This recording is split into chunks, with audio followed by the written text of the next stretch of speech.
besar Muhammad Sallallahu Alaihi Wasallam. Insya Allah kita pulang membawa ilmu, kita pulang membawa keberkahan, dan kita pulang bisa merubah diri kita menjadi lebih taat lagi kepada Allah Subhanahu Wa Taala. Yang sama-sama saya hormati Al-Habib Haidar bin Muhammad Al-Attas sebagai sahibul majlis Maidan, dan juga Al-Habib Hanif Al-Attas, Habib Hasan Al-Kaf, Habib Ahmad Mihdar Al-Attas, Habib Haikal bin Ahmad Al-Attas, para habaib, para asatidah yang hadir bersama kita malam hari ini. Mari sama-sama kita berdoa untuk mereka. Semoga Allah Subhanahu Wa Taala memberikan kepada mereka sehat afiat, Allah panjangkan umurnya, dan Allah kabulkan setiap niat dan hajat-hajatnya. Amin ya rabbal alamin. Jadi telah kita dengar bagaimana uraian keagungan Nabi Muhammad Sallallahu Alaihi Wasallam, kebesaran Nabi Muhammad Sallallahu Alaihi Wasallam, sehingga pantaslah bagi mereka para sahabat ketika berjumpa dengan Nabi Muhammad, hanya satu perjumpaan langsung jatuh cinta dengan Nabi Muhammad Sallallahu Alaihi Wasallam. Man ra'a fi wajhihi alima annahu laisa bi wajhihi kadzab. Kalau dilihat, dipandang wajah Nabi besar Muhammad SAW, orang udah bisa tahu ini bukan wajahnya pendusta, ini bukan wajahnya pembohong, ini bukan wajahnya daripada orang-orang yang sial. Akan tetapi seandainya orang hanya memandang Nabi Muhammad hanya satu kali, langsung jatuh cinta dengan Nabi Muhammad SAW. Dikorbankan dirinya, dikorbankan hartanya, apapun yang dia punya dikorbankan untuk Nabi Muhammad SAW. Bahkan Anas bin Malik radhiyallahu anhu, beliau ketika didatangi para pembesar-pembesar setelah wafatnya Nabi Muhammad SAW, datang kepada Anas bin Malik, duduk di hadapan Anas bin Malik. Setelah duduk di hadapan Anas bin Malik ini, kedua matanya Anas bin Malik dicium. Kemudian kedua tangannya Anas bin Malik dicium. Kemudian Anas bin Malik bertanya, kenapa engkau menciumi kedua mata saya? Kenapa engkau menciumi kedua tangan saya? Mereka mengatakan, aina ra'ata Rasulullah sallallahu alaihi wasallam. Ini adalah kedua mata yang pernah memandang Nabi Muhammad. Kedua mata yang pernah melihat Nabi Muhammad. Dicium tangan, kenapa kau cium tangan saya? Karena ini tangan pernah menyentuh tubuhnya Nabi Muhammad. Ini tangan pernah bersalaman dengan Nabi Muhammad, maka pantas kalau tangan ini untuk dicium. Maka pantas kalau mata ini untuk dicium. Karena tidak bisa berjumpa dengan Nabi Muhammad, mereka memanfaatkan orang yang pernah berjumpa dengan Nabi Muhammad supaya mendapatkan keberuntungan ketika menyentuh, mencium orang yang pernah menyentuh Nabi Muhammad SAW. Itu keadaan Anas bin Malik. Bahkan para ulama Ahlus Sunnah wal Jamaah, mereka sepakat mengatakan bahwa tanah yang menghimpit jasad Nabi Muhammad itu lebih mulia dibandingkan arsy Allah. Tanah yang menghimpit jasad Nabi Muhammad itu lebih mulia daripada arsy Allah Subhanahu wa Ta'ala. Setiap manusia itu diciptakan ada unsur tanahnya oleh Allah. Unsur tanah ini diambil kelak di mana dia akan dikuburkan. Kelak dia akan ditanam, dikuburkan, maka diambil unsur tanahnya dari situ. Misalkan ada orang diambil tanah dari tanah yang akan kelak dikuburkan di Aceh, walaupun hidupnya di Medan, maka nanti kelak dia akan dikuburkan di Aceh. Begitu sebaliknya, unsur tanah yang diambil dari unsur tanah yang diambil oleh Allah Subhanahu wa Ta'ala untuk Nabi Muhammad, unsur tanahnya nggak berjauhan dengan sahabatnya Sayyidina Abu Bakar dan juga dengan sahabatnya Sayyidina Umar bin Khattab. Karena unsur tanahnya nggak jauh. Kubur dua-duanya bertiga, itu kuburnya nggak jauh daripada kuburnya Nabi Muhammad SAW. tanah bisa menjadi mulia karena menghimpit jasad Nabi Muhammad. Maka bagaimana dengan rahim yang mengandung Nabi Muhammad SAW, yang mereka mengatakan ibunda Nabi Muhammad, ayahnya Nabi Muhammad di neraka. Gimana di neraka? Sedangkan rahimnya adalah rahim yang mulia. Tanah yang nggak menyatu dengan tubuh manusia bisa menjadi mulia karena menghimpit jasadnya Nabi Muhammad. Maka bagaimana dengan rahim yang mengandung Nabi Muhammad SAW? Mustahil mereka di dalam neraka. Na'udzubillah min dzalik, mustahil. Sehingga itu para sahabat, ya, dikatakan ketika Nabi Muhammad SAW mencukur rambutnya, dia mencukur rambutnya, Nabi Muhammad mencukur rambutnya. Ada namanya sahabat namanya Abu Talha. Abu Talha ini menggenggam rambut Nabi Muhammad satu genggaman. Kemudian nggak jauh datang Khalid bin Walid. Khalid bin Walid datang kepada Abu Talha, wahai Abu Talha, saya minta bagian saya rambutnya Nabi Muhammad. Kata Abu Talha, silakan kalau mau ambil yang mana. Tapi kata Khalid bin Walid mengatakan, enggak, saya nggak mau rambut yang mana, tapi saya mau rambut yang bagian depannya Nabi Muhammad. Yang bagian depannya Nabi Muhammad. Kenapa? Karena Khalid bin Walid ini adalah sebagai orang yang berperang di barisan yang pertama. Maka dia mau mengambil rambutnya Nabi Muhammad yang ada di bagian depan. Diambil rambutnya Nabi Muhammad, ditaruh di kopiahnya, di balik kopiahnya. Setiap peperangan yang dipimpin oleh Khalid bin Walid, di situ mendapatkan kemenangan. Di situ mendapatkan kemenangan. Kenapa? Karena ada keberkahan dari Nabi Muhammad SAW. Bahkan kalau setelah sahabat wafat ada peperangan lagi, mereka belum mendapatkan kemenangan dari Allah Subhanahu wa Ta'ala. Yang mereka cari, yang mereka introspeksi apa?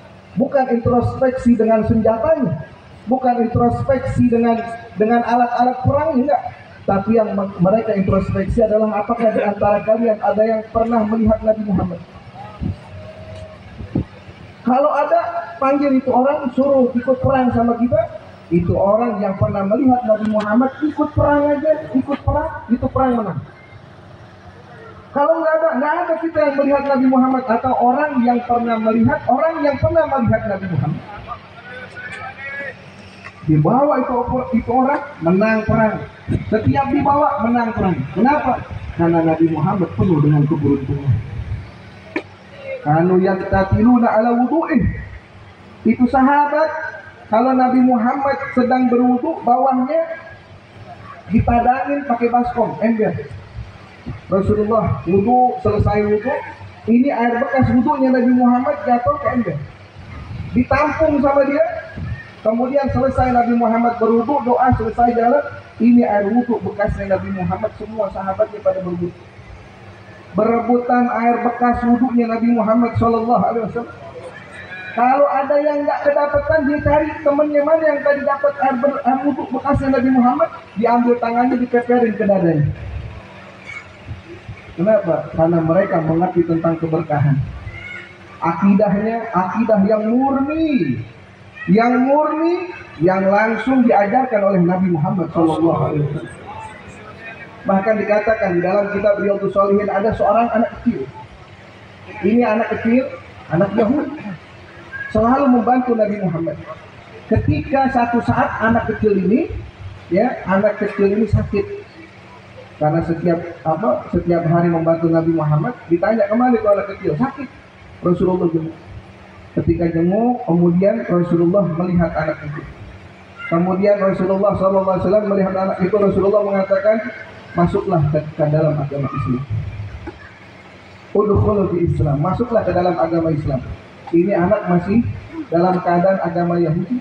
Kemudian dia lihat ayahnya. Dia lihat ayahnya seolah-olah, bagaimana ayahnya? Bagaimana ini perintah Nabi Muhammad? Apa kata ayahnya? Kata ayahnya mengatakan bahwa taati Abul Qasim. Apapun Nabi Muhammad perintahkan, maka taati perintahnya. Kemudian anak tersebut mengatakan asyhadu an la ilaha illallah wa asyhadu annaka Muhammadan Rasulullah. Setelah itu wafat. Setelah wafat kemudian Nabi Muhammad jalan mengatakan alhamdulillah anqadzahu minan nar. Maha suci Allah, segala puji milik Allah Subhanahu wa taala yang telah mengeluarkan anak tersebut daripada api neraka. Datang beberapa delegasi Yahudi, datang kepada Nabi Muhammad, dia mau bertanya kepada Nabi Muhammad. Ada dua orang.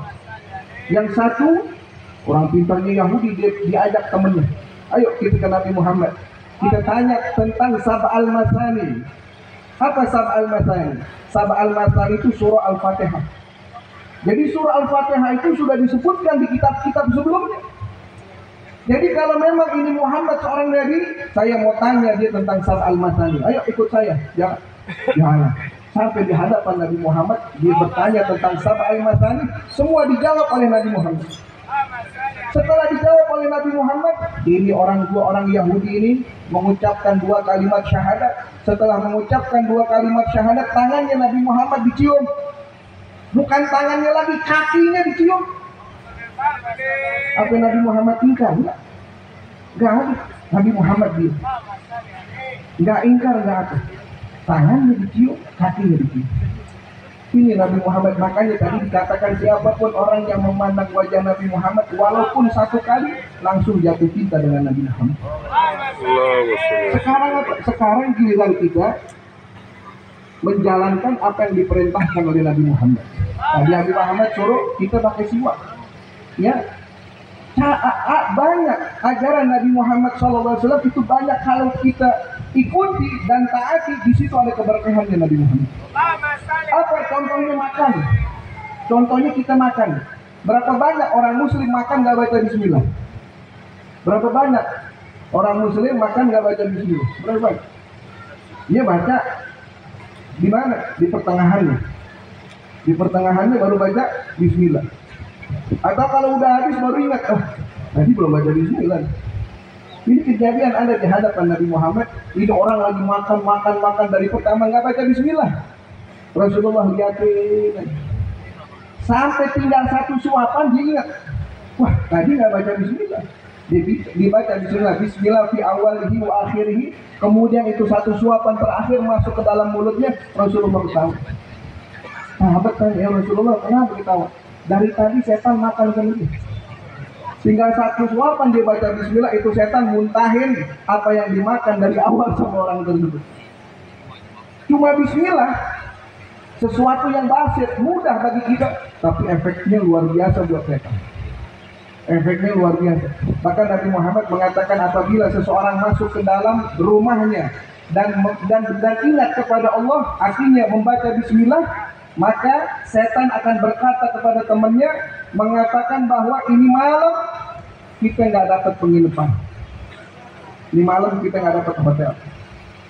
Kalau masuk ke dalam rumahnya ingat kepada Allah, masuk baca Bismillah, kemudian makan baca Bismillah, setan ngomong ke teman-teman, ini malam kita nggak dapat hotel, nggak dapat makan malam. Ya, ini malam kita nggak dapat penginapan, ini malam kita nggak dapat makan malam. Kenapa? Ini orang masuk ke rumahnya baca Bismillah. Ini orang makan baca Bismillah. Jadi kalau rumah kita mau aman, dimanapun kita di luar mau masuk ke dalam rumah baca Bismillah. Makhluk yang ikut sama kita nggak bakal bisa masuk. Itu passwordnya. Tapi kata Rasulullah, kalau orang masuk ke dalam rumah nggak baca Bismillah, ini setan ngomong sama teman-temannya. Dikatakan adraktukumul mabit, ayo kita masuk ke rumahnya. Kenapa? Karena di malam kita dapat hotel gratis, kita dapat penginapan gratis. Ini orang masuk ke dalam rumah nggak baca Bismillah. Udah masuk ke rumah nggak baca Bismillah, makan nggak baca Bismillah lagi. Udah dapat hotel gratis, makan gratis. Setan kalau masuk bukan satu orang, rame-rame.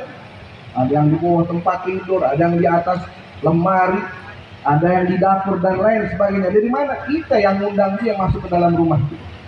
Makanya kata Rasulullah, jagain dengan apa?